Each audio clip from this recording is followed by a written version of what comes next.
Welcome back to From the Pages of Wrestling Power, June 1988. Right from the cover, this issue announces its priorities with force.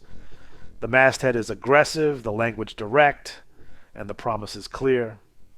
Wrestling Power positions itself as a magazine about strength, conflict, and upheaval. The cover blurbs point toward confrontation and evaluation.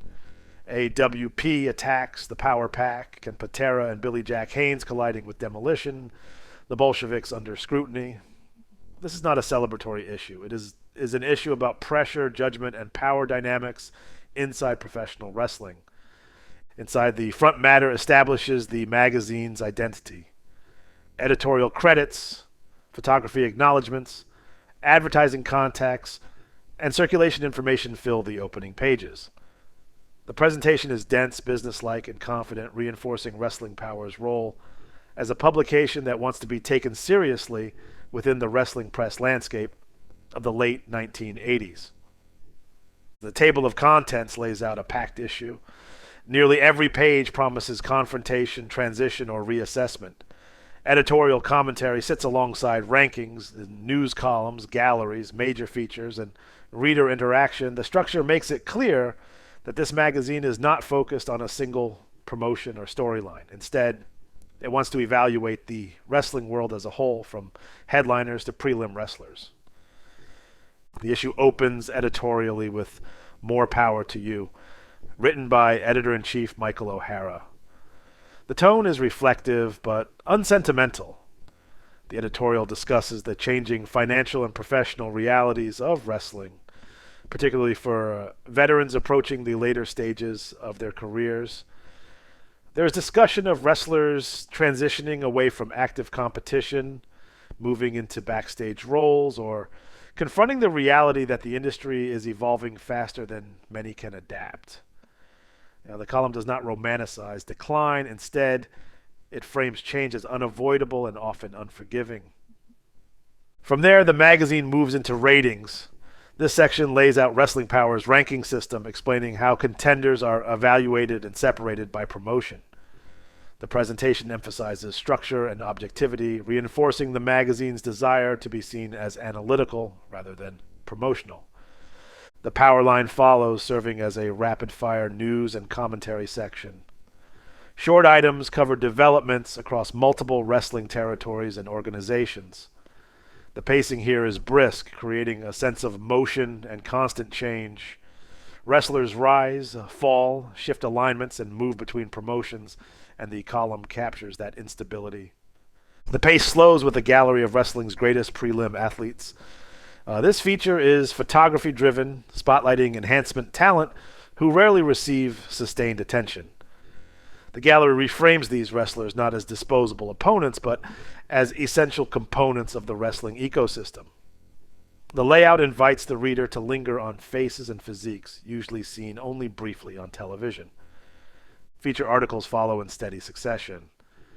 Dixie Dynamite focuses on Southern wrestling energy and presentation. Lex Luger Leaves the Horsemen addresses a major shift in faction alignment, treating the departure as a meaningful fracture rather than a simple storyline beat.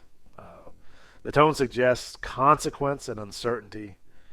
The Decline of a King turns reflective again, focusing on a once dominant figure whose position has eroded.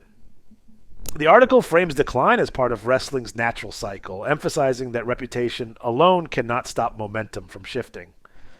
The Bolsheviks, How Good Are They?, adopts a critical lens, evaluating the team's effectiveness, credibility, and positioning.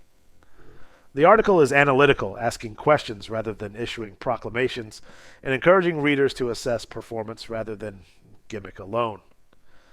The new Danny Spivey examines reinvention. The piece focuses on presentation changes, attitude shifts, and how wrestlers attempt to reset their careers within a competitive environment that rarely grants second chances easily. Power Struggle of the Month zooms in on a specific rivalry, emphasizing conflict and escalation. The language reinforces wrestling as a continuous state of tension rather than isolated matches.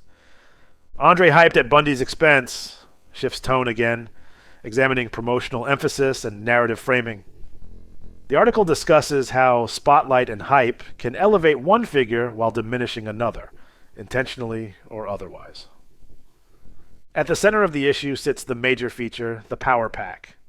And this section is expansive and deliberately paced. It focuses on wrestling's strongest competitors, presenting power as both physical reality and myth.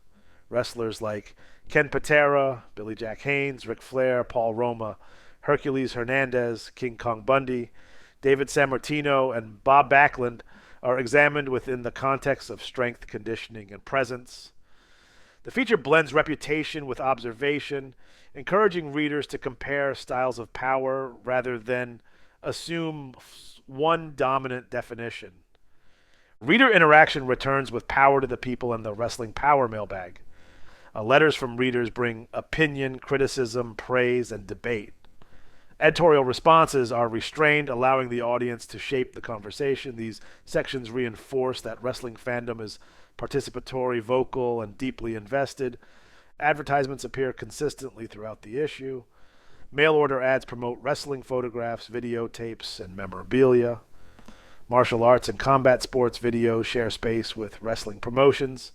Subscription ads remind readers that wrestling power is an ongoing relationship, not a one-time purchase. The ads are loud, graphic-heavy, and dense with ordering instructions, reflecting the pre-internet economy of wrestling fandom. The issue transitions into its visual climax with the full-color pinup sections. Wrestlers like Don the Rock Morocco, George the Animal Steele, Brutus Beefcake, Arn Anderson, Randy Macho Man Savage, Jim the Anvil, Neidhart, Dusty Rhodes, Joe LeDuc, Rocky Jones, Abdullah the Butcher, and Ron Bass appear in large, vivid photography. These pages are designed to slow the reader down, to be looked at rather than read, serving as visual punctuation marks before the magazine winds down. Additional advertisements fill the back pages, reinforcing the commercial ecosystem surrounding wrestling. The issue closes without ceremony, having delivered a dense, opinionated, and visually aggressive snapshot of professional wrestling in mid-1988. See you next time. Farewell from the Empire State.